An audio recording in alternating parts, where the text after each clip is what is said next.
Hello everyone, Ravina here. Now we are going to listen to podcast news which includes national, international and business, economy, news. While walking in the morning or evening, while cooking, cycling or during free time you can listen. It will enhance your learning and understanding of various accents and pronunciations. Listening improves the quality of communication and comprehension. Before going ahead, I would like to welcome you all to the virtual school. A new way of learning and teaching, with the vision of Let's Grow Together. Our mission is to learn how to learn and teach how to teach. So stay tuned. And here we go. June 8, 2021. Important national news. Government will revert to centralised procurement of vaccines. Modi PM also says the center will provide vaccines for free to all adults from June 21. Special Correspondent, New Delhi. Prime Minister Narendra Modi on Monday announced that India would revert to a system of centralised procurement of vaccines against COVID-19, with free vaccines to be provided for the 18 to 44 age group as well, and with 25% of procurement kept open for the private sector. This system will be operationalized by June 21. Announcing the decision during a televised broadcast to the nation, Mr. Modi said many chief ministers had come forward with a demand for reconsideration of the vaccination strategy and for bringing back the system in place before May 1. He announced a cap of 150 Indian rupees on the amount private hospitals can charge over the cost of purchase of the vaccine from the manufacturer. He also announced the extension of the free ration distribution scheme for 80 crore beneficiaries under the Pradhan Mantri Garib Kalyan Yojana till Diwali, in November. SC hearing on June 30. The Prime Minister's announcement comes a week after the Supreme Court asked for an affidavit from the centre on how the sum of 35,000 Indian rupees crore allocated in the union budget for vaccines has been spent so far.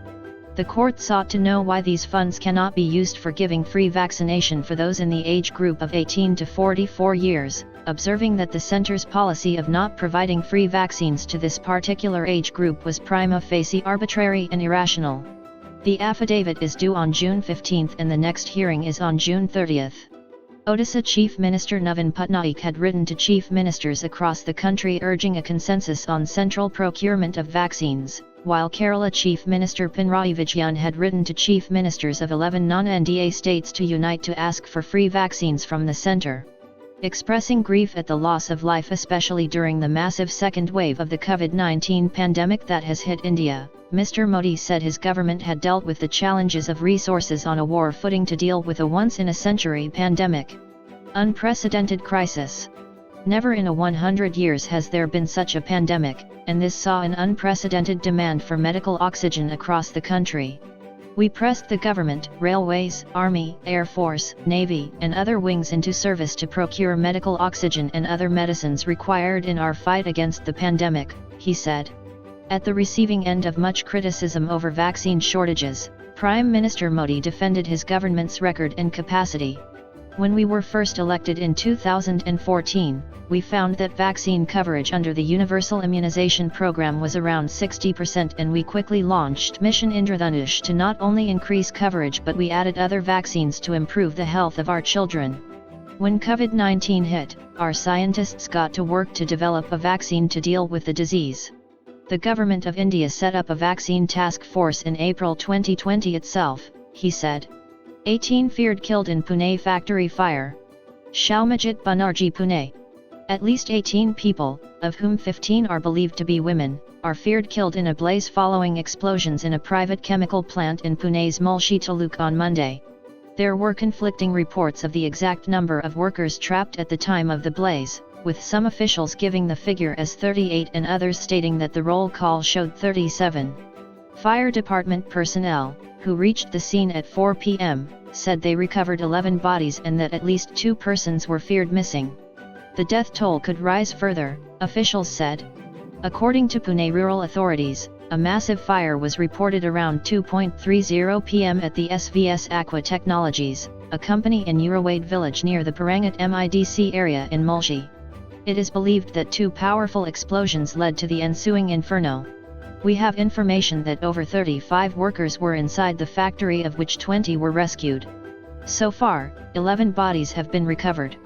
Most of them are charred beyond recognition. The process of identification is on, said a fire department official. Complete internal assessments by June 28, says CBSE. It should be done online, schools told. A file photo of Class 12 students outside a Delhi school. R.V. Murthy. Special Correspondent, New Delhi. Schools which have pending internal and practical assessments for Class 12 must complete them through online mode only and submit the marks by June 28, the Central Board of Secondary Education, CBSE, said in a notification on Monday. This comes as a CBSE panel is deliberating on how to determine Class 12 results in lieu of the cancelled board examinations. Some schools have not been able to complete the school-based assessments in various subjects due to the pandemic. Schools with pending practicals/internal assessments are permitted to conduct the same in only online mode and upload marks on the provided link latest by 28.06.2021, said the notification issued by CBSE Controller of Examinations Sungyam Bharadwaj. Practical exams. For practical examinations of project evaluations, the CBSE had appointed an external examiner who would decide on a date and conduct online viva voces. For internal assessment, the subject teacher concerned would test students based on the instructions provided by the CBSE. The policy for conducting such assessments for private candidates would be issued soon, said Dr. Bharadwaj. Examiners were warned to keep in mind that the marks allotted should not bunch towards the maximum marks, which is highly unlikely in view of diverse levels of students. Dr. Bharadwaj is a part of the 12-member panel set up by the CBSE last week to decide on objective criteria to determine Class 12 results after the exams were cancelled. One of the options being considered is using the marks from students' internal assessments, unit tests, project, and practical work done through the year. Markets, malls reopen to lukewarm response. Social distancing markers in place, shopkeepers hope for footfall to pick up soon. Familiar sight, a Chowk A block ITO Yamuna Bridge as offices reopened in New Delhi on Monday. RV Murthy RV. Shinjini Ghosh, New Delhi. Shopping malls and markets reopened in the capital on Monday on an odd-even basis after nearly 2 months of lockdown. Sanitizer dispensers and markers for social distancing were in place as shopkeepers raised shutters with a hope to make their first sale after a long spell of no income. While most markets and malls bore a deserted look, few shoppers started trickling in from noon. At the Select City Walk Mall in Saket, most shops reopened, but some, including a few food joints, continued to have their shutters down. Sumit Agarwal, a shopper at the mall, said, "The last 2 months had been very long and stressful. Staying at home and constantly receiving terrible news had become too much to bear. Now that the malls have reopened, we can still think of stepping out in a restricted manner. I thought of visiting the mall today for some respite before it starts getting crowded." An employee at an outlet selling cosmetics said, "We have a sanitizer dispenser in place which the customers have to use before entering the store. It is all the more imperative now as multiple customers touch the same products before buying." At the Sarojini Nagar market, while the hawkers stayed away, the shops opened on odd-even basis. Manoj Bajaj, a shopkeeper, said, "We will be opening on alternate days. The circles have been marked outside the shop to ensure people maintain social distancing. Only 2 people will be permitted inside our shop at any given point." Odd-even confusion. Brijesh Goyal, chairman of Chamber of Trade and Industry, said there were some doubts about the odd-even rule in Old Delhi markets such as Chandani Chowk, Kashmir Gate, Shori Bazaar, and Sadar Bazaar because there are many shops with the same number. "We told the shopkeepers to mark the shops at their level and allot numbers," he said.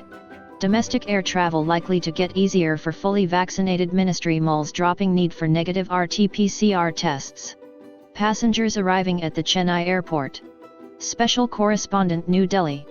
The Civil Aviation Ministry is examining a proposal to dispense with the need for a negative RT-PCR test report for fully vaccinated passengers for domestic air travel, a senior government official said.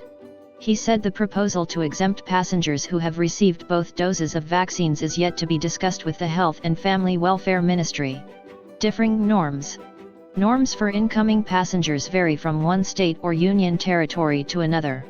While states such as Odisha, Punjab, and Rajasthan require all incoming passengers to have a negative RT-PCR test, Others such as Delhi and Maharashtra have this requirement only for passengers from selected states. Some states want a report not earlier than 48 hours, while others accept reports up to 72 hours before travel. It is a welcome move which will boost travel confidence and help ease any anxiety surrounding travel in the current environment. The decision will also inspire more people to get vaccinated against COVID-19, encouraging safe and free movement for all domestic travelers, said Alok Bajpai, CEO of travel booking portal Ixigo. So far, only 4.49 crore Indian citizens have received both doses of COVID-19 vaccines, and 18.55 crore have received a single dose. The idea is inspired from vaccine passports, which is a documentation proving that a person has been vaccinated against COVID-19 and will allow people to enter a country more easily. While it is exploring the concept for travel within the country, the Indian government, however, firmly opposed the adoption of COVID-19 vaccine passports at the G7 meeting of health ministers last week on the grounds that it was hugely discriminatory against developing countries that have lower rates of vaccination. 12-hour hunger strike across Lakshadweep for Patel's recall. Special correspondent Kochi. People across the islands under the Lakshadweep administration observed a 12-hour hunger strike on Monday. The protests, which began at 6 a.m., were held at islanders' homes in observance of COVID-19 protocols as the number of cases continue to rise in the archipelago. Residents held up placards calling for the center to immediately recall the island's administrator Praful K. Patel. The protesters also held placards underwater in the Arabian Sea and outside their homes with slogans like "Revoke LDAR, Lakshadweep Development Authority Regulation," and "Justice for Lakshadweep." Government keeping people away from ambit of Ayushman Bharat scheme. Delhi BJP chief says scheme could have helped over 70,000 people. Special correspondent New Delhi. Terming it the world's largest healthcare insurance scheme with 50 crore citizens entitled to benefits of 5 Indian rupees lakh a year, the BJP on Monday demanded why the Delhi government was keeping the people away from the ambit of centre's Ayushman Bharat scheme. If Delhi had also implemented it, some 72.78 lakh people would have benefited so far. In the absence of a proper healthcare system, Delhiites went through a harrowing time, Delhi BJP President Adesh Gupta alleged. Leader of opposition Ranveer Singh Bhatturi alleged that scores of Delhi's citizens died during the second COVID wave but could not avail of adequate treatment. The fact is that 32 government and 49 private hospitals in Delhi are listed under this scheme, but sadly people could not get treatment at these hospitals, Mr. Bhatturi alleged. Northeast Delhi MP Manoj Tiwari said had the Ayushman Bharat scheme been in force, Delhiites whose parents are in UP, Bihar, or other states could have been treated in the capital and vice versa. No state asked for paid vaccination, says Gehlot. Modi made an unsuccessful attempt to blame state Govts. Rajasthan CM Ashok Gehlot. Mohammed Iqbal Jaipur. Rajasthan Chief Minister Ashok Gehlot on Monday said Prime Minister Narendra Modi had made an unsuccessful attempt to blame the state governments while announcing centralised procurement of vaccines against COVID-19 and their free supply to states. No state had suggested making payment from its budget for vaccinating the people of 18 to 44 years of age, he said. Wrong decision. While affirming that Mr. Modi was forced to withdraw his wrong decision because of the strong public sentiments as well as the Congress's campaign for free universal vaccination, Mr. Gehlot said the Prime Minister should tell the nation as to which states had asked for paid vaccination. I don't know of any state government which raised such a demand. It seems the Prime Minister's advisors have fed him wrong information, Mr. Gehlot tweeted. He said he had himself raised the issue at a video conference meeting with Mr. Modi on April 23 and requested him to ensure free vaccination for all, including those of 18 to 44 years, by the centre. Durst ai, better late than never, Mr. Gehlot said, and added that several state governments, including Rajasthan, had to approach the Supreme Court for seeking directions to the centre to float global tenders for procuring vaccines and supply them to the states. The Congress leadership and the entire opposition had raised the voice against the centre's wrong vaccination policies, he said. Higher rates. The vaccination exercise in Rajasthan was halted several times in the absence of sufficient number of doses. The global expression of interest issued by the state government for urgent procurement of vaccines last month did not yield the desired results, as the interested companies quoted much higher rates than the market prices. Protect Lakshadweep Plus community, H0 PIN NGOs that can provide assistance till a law is enacted, it directs Center. Mohammed Imranullah S. Chennai. Empathizing with the lesbian, gay, bisexual, transgender, queer, intersex, asexual and such others, Lakshadweep Plus community, the Madras High Court on Monday directed the Union Ministry of Social Justice and Empowerment to enlist non-governmental organizations, NGOs, that could provide counseling, monetary support, legal assistance and protection to them until a law could be enacted to protect them. Justice N. Anand Venkatesh ordered that the ministry upload the details of the NGOs, along with their address, contact details, and the services provided by them, on its website within 8 weeks and revise the information periodically. Any person who faced an issue because he/she/they belonged to the Lakshadweep Plus community could approach any of the enlisted NGOs for safeguarding their rights, the judge said. It was also ordered that the NGOs, in consultation with the ministry, should maintain confidential records of such persons who approached them and the aggregate data be submitted to the ministry biannually. Making it clear that the victims should be provided need-based relief, the court said the NGOs should also coordinate with the police with respect to offences committed against them. The court further ordered that appropriate changes be made to the existing government short-stay homes, Anganwadai shelters, Garimagret, shelter home for transgender persons, for providing accommodation, food, medical care, and recreational facilities to those from the community in need of such assistance. The ministry was directed to create the infrastructural requirements within 12 weeks. Sensitization programs could also be conducted for stakeholders, including police and prison authorities, judges, physical and mental health professionals, educational institutions, health workers, public and private workplaces, the judge said, and directed Additional Solicitor General R. Sankar Narayanan and Advocate General R. Shumugsundaram to file their compliance reports by August 31. The interim orders were passed on a writ petition filed by 2 young women who had fled from Madurai to Chennai because their parents were opposed to their relationship. After directing the Madurai police to keep their hands off the issue, Justice Venkatesh decided to pen down an elaborate judgment on the subject at the request of the petitioner's counsel, S. Muniraj. RSS may sideline Modi if his popularity plunges further, says Congress leader Anant Gadgil holds centre accountable for the tardiness of vaccination drive. Anant Gadgil. Shalmajit Banerjee Pune.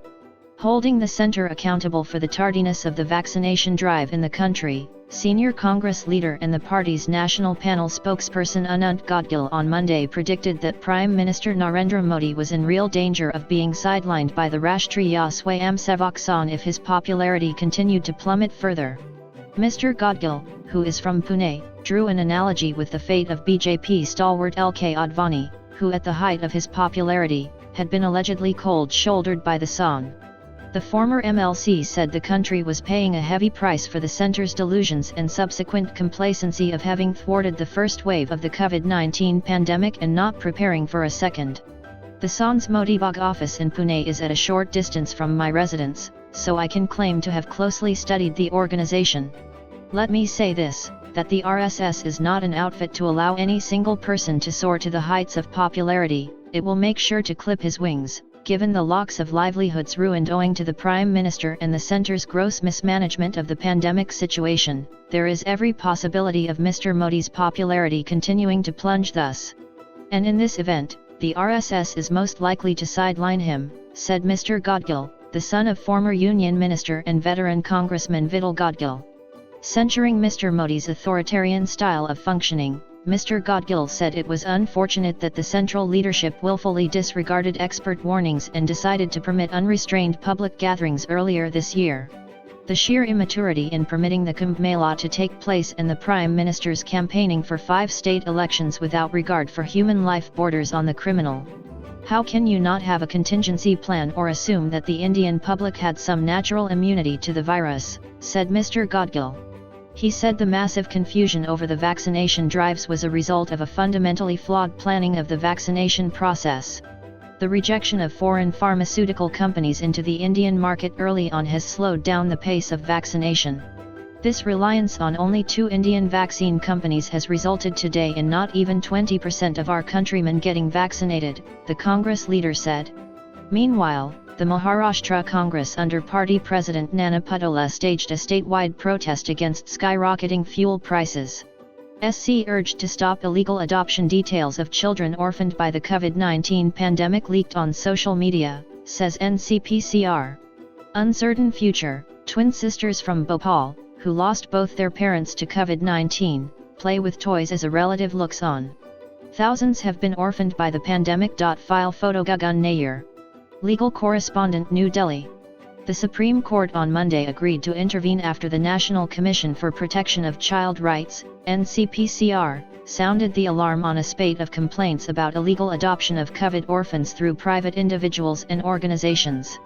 The NCPCR informed a bench led by Justices L. Nageshwar Rao and Anirudh Bose that it had received many complaints in May that private individuals and organizations have been actively collecting data on these children while claiming that they want to assist families and children in adoption.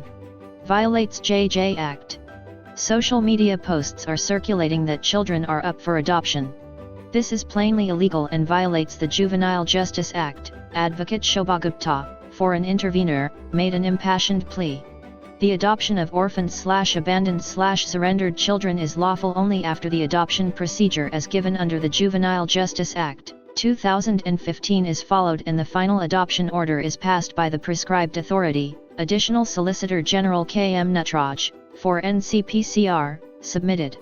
NCPCR statistics shows that 3,621 children were orphaned, 26,176 children lost either parent and 274 children were abandoned between April 1, 2021 to June 5, 2021. The second wave of the pandemic was at its worst form during this period, leaving a trail of death across the country. Justice Rao said the court would pass the necessary orders on the issue of illegal adoptions. The National Child Rights Body said information about these children, including their personal details, are being leaked from within government sources to private bodies, which circulate them. The Commission is receiving intimation regarding disclosure of children's identity/information by government authorities to private NGOs and organizations.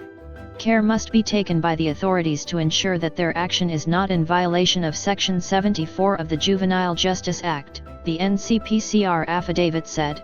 The provision prohibits the disclosure of identity of children with regard to the name, school, age, address or any information which would reveal the essential details of the child susceptible to trafficking. NCPCR urged the court to direct the states and union territories to not place any confidential information about children in the public domain which would make them susceptible to trafficking. The Commission is also concerned to note that several NGOs are seeking monetary support in the name of children impacted by COVID. However, there is no disclosure to authorities regarding actual beneficiaries, as mandated under the JJ Act, 2015, the NCPCR said. The Commission asked the court to direct the states and UTs to create state juvenile justice funds to enable the credit of donations/contributions/subscriptions directly in the notified account. Farmer protests increased fivefold since 2017, CSE report 12 Pan-India protests, most others in Odisha, AP, Telangana. Farmers from Punjab arriving at the Singh border on Monday. Sushil Kumar Verma. Special Correspondent, New Delhi. Apart from the three contentious central farm laws, procurement and agricultural market price-related failures have contributed to a fivefold increase in major farmers' protests since 2017, according to data collated by the Center for Science and Environment, CSE.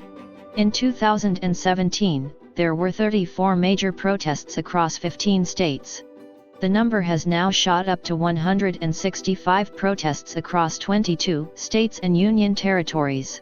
The CSE's State of Environment and Figures 2021 report records that 12 of these are pan-India protests, including 11 agitations against the three farm reform laws introduced last year. Along with protests against state legislation and inadequate budget allocations for the agricultural sector, such anti-policy agitations account for 96 major protests across the country. However, large numbers of farmers are also fighting against market failures and demanding fair prices, which have led to 38 major protests. Battles against acquisition of farmland for development projects, including highway and airport construction, are the prime cause of 17 agitations. At least 7 agitations have been to demand loan waivers or to protest poor insurance coverage and delayed compensation. Farmers have gathered at least 4 times to protest the unavailability or increased prices of farm inputs and infrastructure. The arrests of protesting farm leaders have also led to further stirs. Although Punjab and Haryana farmers have caught the limelight for the recent protests outside Delhi, data shows that the largest number of recent protests have taken place in Odisha, Andhra Pradesh, and Telangana. The report notes that India now has more farm labourers than landowning farmers and cultivators. This is true in 52% of the country's districts, as well as in all districts of Bihar and Kerala. More than 28 agricultural workers and cultivators end their lives every day. The latest data available shows that 5,957 farmers and an additional 4,324 farm laborers died by suicide in 2019. The CBSE has called for better maintenance of agricultural data, noting that 14 states had actually witnessed a deterioration in the quality of their land records. India is sitting atop a massive time bomb of agrarian crisis and disquiet, and the clock is ticking away, it said. Draft rules for live streaming court proceedings out. SC invites suggestions from stakeholders. Krishnadas Rajagopal, New Delhi. Draft rules released by the Supreme Court E-Committee on Monday for live streaming and recording court proceedings propose a 10-minute delay in transmission and exclusion of communally sensitive cases and matters that involve sexual offences and gender violence against women. The rules are part of the National Policy and Action Plan for Implementation of Information and Communication Technology, ICT, in the judiciary. Chief Justice of India N.V. Ramana recently said the process to make live stream a reality was actively under consideration. Now, the Apex Court has invited inputs and feedback on the draft model rules for live streaming and recording of court proceedings. The rules would cover live streaming and recording of proceedings in high courts, lower courts, and tribunals. Justice D.Y. Chandrachud, who heads the SCE committee, had written to the Chief Justices of the High Courts for their feedback on the draft rules. A subcommittee consisting of judges of the Bombay, Delhi, Madras, and Karnataka High Courts was constituted to frame the model draft rules. In his letter, Justice Chandrachud said the right of access to justice, guaranteed under Article 21 of the Constitution, encompasses the right to access live court proceedings. The rules intend to balance between access to information and concerns of privacy and confidentiality. Matrimonial matters, cases under the Protection of Children from Sexual Offences Act, POCSO, and under the Juvenile Justice, Care and Protection of Children, Act would also be exempted from live stream. The bench can exempt, for reasons recorded in writing, any case it considers antithetical to the administration of justice. The final decision as to whether or not to allow the live streaming of the proceedings or any portion thereof will be of the bench. However, it will be guided by the principle of an open judicial process, the rules said. Personal information such as date of birth, home address, identity card number, bank account information, and the personal information of related parties, such as close relatives, witnesses, and other participants, will be deleted or muted. Thank you. International news. China hosts ASEAN Foreign MinistersIt. It seeks closer economic cooperation with Southeast Asian nations while pushing back against Quad. Upgrading ties. China's Foreign Minister Wang Yi will be holding bilateral meetings with the visiting ministers. AFP/file Wang Zhao. Ananth Krishnan. China is hosting foreign ministers from the 10 ASEAN countries on Monday and Tuesday, with Beijing pushing for closer economic cooperation and aligning COVID-19 recovery efforts even as it looks to push back against the recent regional outreach of the Quad grouping. Chinese officials have in recent weeks stepped up criticism of the Quad, the informal India, Australia, Japan, and the United States grouping, and of Washington in particular. During recent visits to Sri Lanka and Bangladesh, China's defense minister called on both countries to reject military alliances, a term that some Beijing are using to describe the Quad, but a label that the group rejects. China's Foreign Ministry spokesperson Wang Wenbin said in a statement the China-ASEAN Foreign Ministers meeting, in the city of Chongqing, would mark the 30-year anniversary of relations and also focus on combating COVID-19, promoting economic recovery, and better dovetailing strategic plans. A vaccine passport connecting China and ASEAN countries is also being discussed. China's Foreign Minister Wang Yi will hold bilateral meetings with all the visiting ministers, and also chair a meeting of the Lancang-Mekong Cooperation, LMC, with Cambodia, Laos, Myanmar, Thailand, and Vietnam. Economic cooperation. Deepening economic cooperation, particularly following the signing of the Regional Comprehensive Economic Partnership, RCEP, trade deal, would be China's focus, analysts in Beijing said, even as it grapples with disputes over the South China Sea. Recently, China and the Philippines have clashed over the presence of Chinese vessels near a disputed reef, while Malaysia alleged the intrusion of 16 Chinese aircraft into its airspace. The Communist Party-run Global Times on Monday blamed the U.S. for those tensions rather than China's moves that prompted the protests from the Philippines and Malaysia. Countries see clearly that quarrels on South China Sea are not the biggest threat to regional stability, it is the U.S., whose warships frequently sail through the sensitive waters and try to force ASEAN countries take sides to confront China, the newspaper wrote. After the first Quad Leaders Summit held in March and the announcement of a regional vaccine initiative, many Chinese analysts framed ASEAN as a key space where Chinese and Quad initiatives may rub up against each other. China cannot rule out the possibilities that Quad members will further rope in ASEAN members to counter China, as Southeast Asia is of great significance to the U.S. Indo-Pacific Strategy, wrote Yuan Zheng, Senior Fellow of the Institute of American Studies at the Chinese Academy of Social Sciences. Yet ASEAN will not easily take sides. The framing of the Quad as an Asian NATO by Beijing has been criticized by the group's members. India's External Affairs Minister S. Jaishankar in April described the using of words such as Asian NATO as a mind game which people are playing. Fujimori leads in tight Peru presidential poll over Castillo. The country has seen 4 presidents in the last 3 years. Keiko Fujimori. Agents France Presse Lima. Right-wing populist Keiko Fujimori held a narrow lead on Monday in Peru's presidential election, but the crisis-hit nation's race was too close to call as votes were still being tabulated from countryside bastions of support for radical leftist Pedro Castillo. Ms. Fujimori had 50.2% of ballots to Mr. Castillo's 49.8%, according to partial results from Peru's electoral body, with about 90% of polling stations counted after voting on Sunday in a country battered by years of political turbulence. Whoever wins will take leadership of a nation in crisis, suffering from recession and with the worst coronavirus fatality rate in the world after recording more than 1,084,000 deaths among its 33 million population. Peruvians will also look to the winner to end years of political turmoil after 4 presidents in the last 3 years, and with 7 of the last 10 of the country's leaders either having been convicted of or investigated for corruption.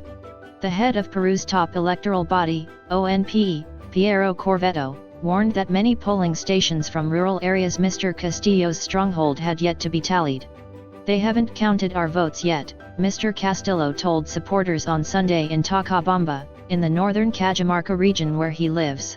Mr. Castillo, 51, had earlier urged his supporters to stay calm.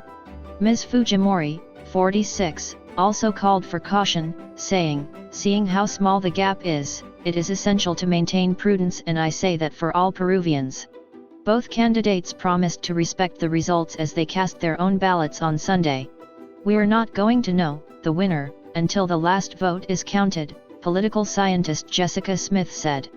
FDA conditionally approves controversial Alzheimer's drug. The drug, Aduhelm, has been granted accelerated approval. Sriram Lakshman, Washington. The U.S. pharma regulator, the Food and Drug Administration, FDA, made a much-anticipated ruling on Monday, in conditionally approving the use of an Alzheimer's drug, called aducanumab, the first such approval since 2003. The drug, which goes by the brand name Aduhelm, has been granted accelerated approval, meaning it will need to verify expected clinical benefits in a new trial. The drug's approval had become controversial, with growing pressure from those impacted by the debilitating degenerative brain disease on one hand and opposition from many in the scientific community who were not convinced that the drug had demonstrated efficacy in trials, on the other. The FDA's conditional approval on Monday took account of this. On Monday, Patrizia K. Vazzoni, director of the FDA's Center for Drug Evaluation and Research, wrote on the organization's website that the data included in the applicant's submission were highly complex and left residual uncertainties regarding clinical benefit. Aducanumab is based on the amyloid hypothesis of the disease that plagues made of beta-amyloid peptide, a type of protein, form in the patient's brain leading to cognitive decline and problems with thinking. The drug supposedly binds to beta-amyloid molecules and removes them. The drug, a monoclonal antibody, is given monthly via injection to patients who suffer from early stages of Alzheimer's. No strong evidence.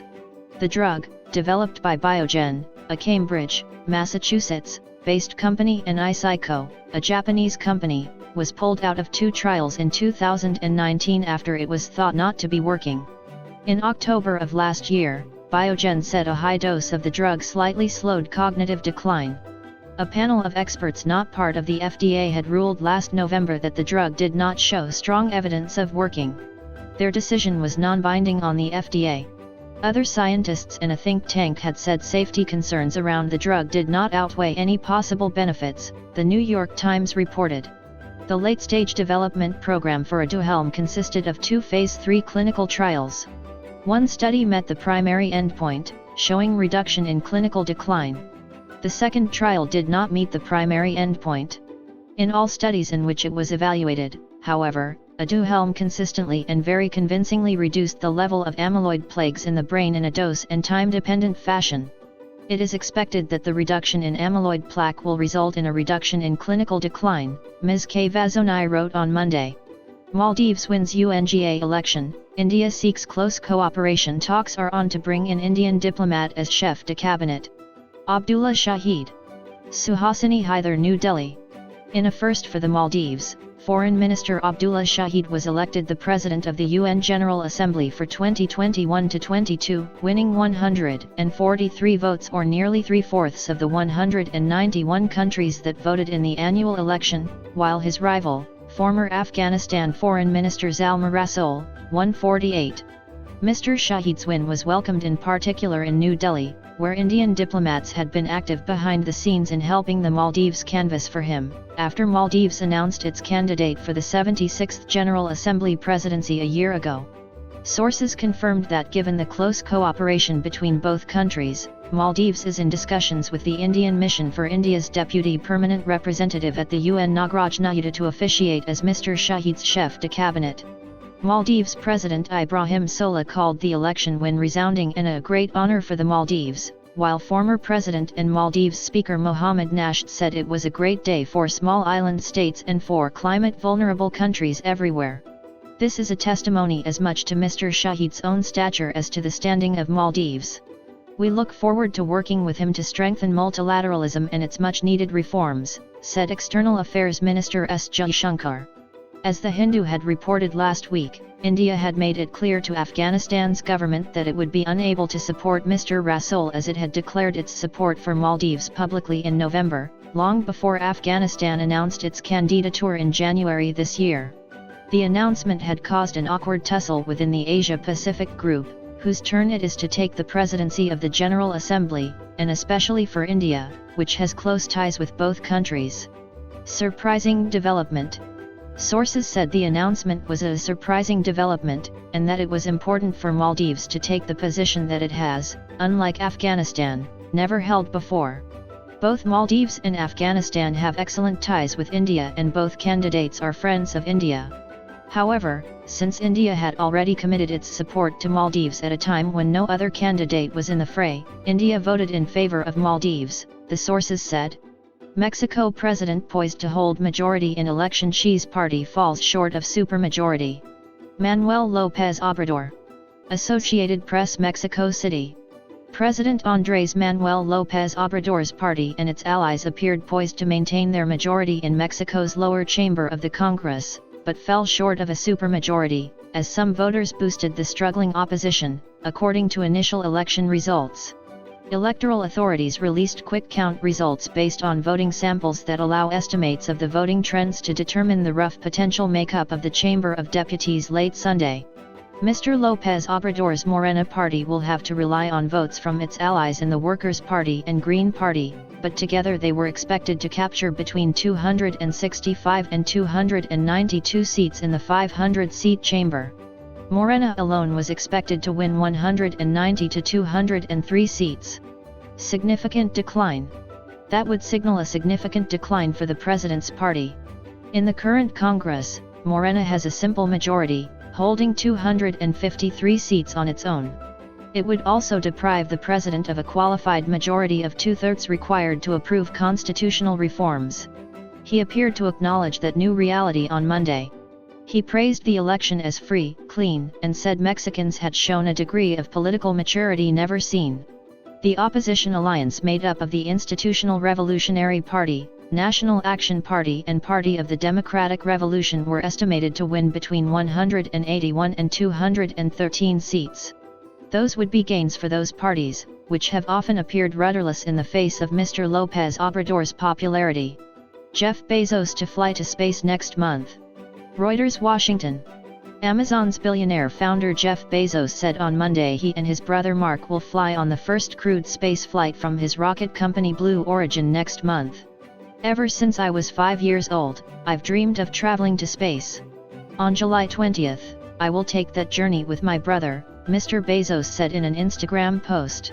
Mr. Bezos, who is due to step down as Amazon's chief on July 5th, will join the winner of an auction for a seat on the space flight from Blue Origin. Mali strongman vows to honor poll commitments. Assimi Goïta was sworn in as president. Agence France-Presse Bamako. Malian strongman Colonel Assimi Goïta vowed to honor his country's commitments and reaffirmed the goal of staging elections by next February as he was sworn in as transitional president on Monday following his second coup in less than a year. The ceremony in Bamako came after Colonel Goïta, who headed a coup last August, ousted the civilian president and prime minister of a transitional government on May 24. In doing so, he sparked diplomatic uproar and deepened fears of chaos in a country key to efforts to stem the jihadist insurgency sweeping the Sahel. I swear before God and the Malian people to preserve the republican regime, to preserve democratic gains, said Colonel Goïta.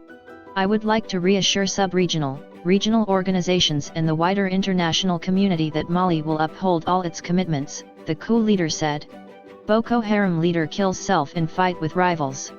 The Islamic State West African Province militant group said in an audio recording on Sunday that Abubakar Shekau, leader of rival Boko Haram, was dead. Shekau died around May 18 after detonating an explosive device when he was pursued by ISWAP fighters, a person purporting to be ISWAP leader Abu Musab al-Barnawi said in the audio. Reuters. Thank you. Economy news. NCLT approves Piramol's DHFL offer. Tribunal says approval subject to final Govt ruling, SC's judgment on Kapil Vathvan's plea. Taking wing again, the approval is a significant milestone in DHFL's resolution, says Piramol Group. Reuters. Press Trust of India Mumbai. The National Company Law Tribunal on Monday approved the Piramol Group's bid for bankrupt DHFL, subject to certain conditions. The NCLT's Mumbai bench, chaired by H.P. Chaturvedi and Ravikumar Duraismi, said the approval is subject to the final ruling from the National Company Law Appellate Tribunal and the Supreme Court's judgment on Kapil Vathvan in the matter. More to FD holders. In its order, NCLT asked DHFL's Committee of Creditors, COC, to consider giving more money to small fixed deposit holders under the approved resolution plan. We are not remanding the plan back to COC, we respect their commercial wisdom, the bench said. NCLT also rejected former DHFL promoter Mr. Vathvan's plea to get access to a copy of the resolution plan. On May 25, the Govt had stayed the direction of NCLT asking the lenders of DHFL to consider the offer by Mr. Vathvan. The appellate tribunal had also clarified that its order should not deter NCLT from deciding on approval for the resolution plan selected by the COC. Govt's direction had come on an urgent petition moved by the Union Bank of India on behalf of the COC. On May 19, NCLT had asked the RBI-appointed administrator of DHFL to present the settlement plan offered by Mr. Vathvan to the COC. In January, the COC voted to accept the Piramol Group's 37,250 Indian rupees crore offer under the Insolvency and Bankruptcy Code, IBC. positive trend setter. Welcoming the NCLT ruling, the Piramal Group said, "This is one of India's largest IBC proceedings, and the very first in the financial sector. In that regard, it is an important and positive trend setter for the future." The approval from NCLT is a significant milestone in DHFL's resolution and an affirmation of the sanctity of the IBC process. Last year, Mr. Vathvan had made his settlement offer. The offer was rejected by the COC, citing lack of credibility and the valuations attached to the proposed asset sales. Mr. Vathvan had proposed repaying lenders by selling assets. In November 2019, RBI had referred DHFL, then the third largest pure-play mortgage lender, for resolution under the IBC. DHFL had gone bankrupt with more than 90,000 Indian rupees crore in debt to various lenders, including banks, mutual funds, and individual investors who kept fixed deposits with the company. DHFL's shares would be delisted from stock exchanges post-acquisition by Piramal Capital and Housing Finance, sources told PTI.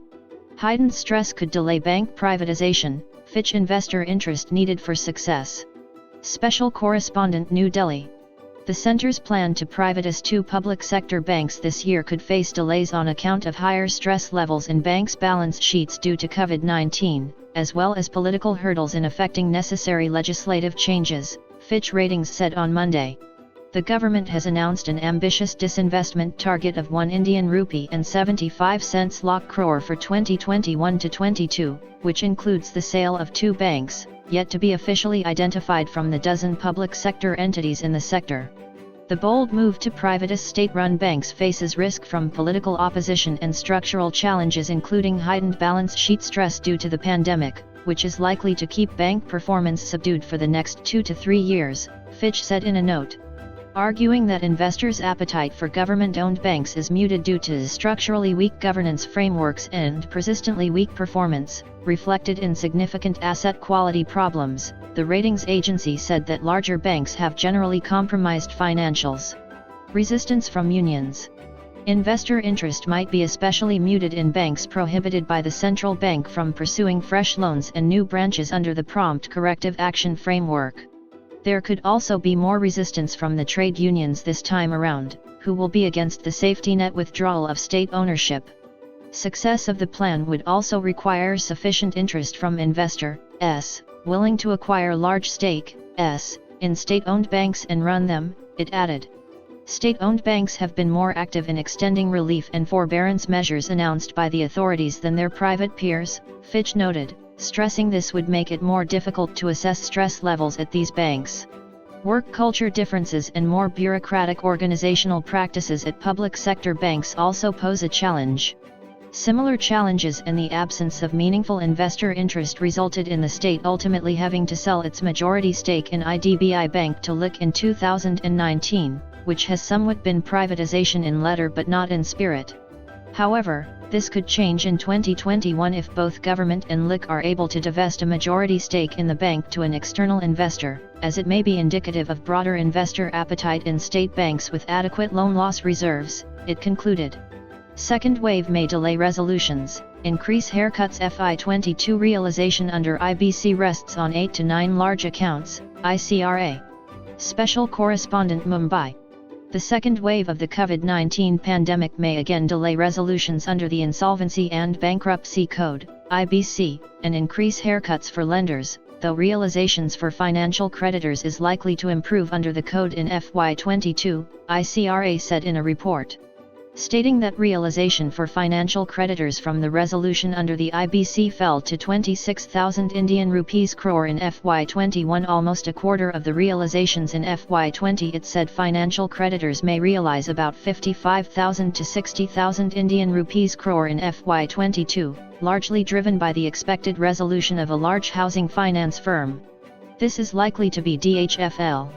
The pandemic has increased operational challenges for the various parties involved in a corporate insolvency resolution process, which resulted in limited cases yielding a resolution plan, ICRA said. Further, the suspension of new proceedings under the IBC for the entire fiscal resulted in a sharp slowdown in the resolution process, it added. The increase in the resolution amount in FY22 would depend on the expected resolution of a large housing finance company which is awaiting the NCLT's approval but is also under litigation in the higher courts, said Abhishek Dafria, VP and Group Head, Structured Finance, ICRA. In FY22, realizations would depend on successful resolution of 8 to 9 big-ticket accounts, ICRA said. MSMEs, retailers need to adapt to home delivery demand for consumer goods to go up. Special Correspondent, New Delhi. Micro, small and medium enterprises and retailers need to adapt to the home delivery model at the earliest to leverage the anticipated pent-up demand for consumer goods over the next 3 months, according to a survey by local circles. A majority of 66% respondents said their top criteria for deciding the mode of buying will be contactless home delivery and adherence to social distancing over the next 3 months. About 13% voted for convenience, 3% for price, 15% for supporting small businesses and 1% for other reasons. The survey received more than 40,000 responses from citizens residing in 303 districts of India, local circles said. The survey added that 1 in 3 households would need to purchase a gadget. On the must-have products they needed as households in the next 3 months, 33% respondents said they required equipment such as laptop and mobiles for work from home or other activities, 23% wanted appliances such as ACs, coolers, fans, and white goods, and 22% needed home appliances, bedding and furnishings. Google to change global advertising practices in landmark antitrust deal. French authority fines US tech firm $268 million, probe followed publisher's plaint. Reuters, Paris. Google said it would make changes to its global advertising business to ensure it did not abuse its dominance, bowing to antitrust pressure for the first time in a landmark settlement with French authorities. The deal with the French competition watchdog could help rebalance the power over advertising in favor of publishers, which held sway over the business in the pre-internet era but lost control with the rapid rise of Google and Facebook. The settlement, which was announced on Monday and also saw Google fined €220 million, $268 million, is the first time the US tech giant has agreed to make changes to its huge advertising business, which brings in the bulk of its revenue. The decision to sanction Google is of particular significance because it's the first decision in the world focusing on the complex algorithmic auction processes on which the online ad business relies, said France's antitrust chief Isabelle de Silva. The watchdog found that Google's ad management platform for large publishers Google Ad Manager favored the company's own online ad marketplace, Google AdX, where publishers sell space to advertisers in real time. Ad Manager provided AdX with strategic data such as the winning bidding prices, while AdX also enjoyed privileged access to requests made by advertisers via Google's ad services, the authority said. AdX, in turn, exchanged data more smoothly with Ad Manager than it did with other advertising management platforms, the watchdog added. Such platforms are crucial for publishers to manage and sell advertising space. Under the terms of the settlement, Google made commitments to improve the way Ad Manager services worked with rival ad servers and ad space sales platforms, the French watchdog said.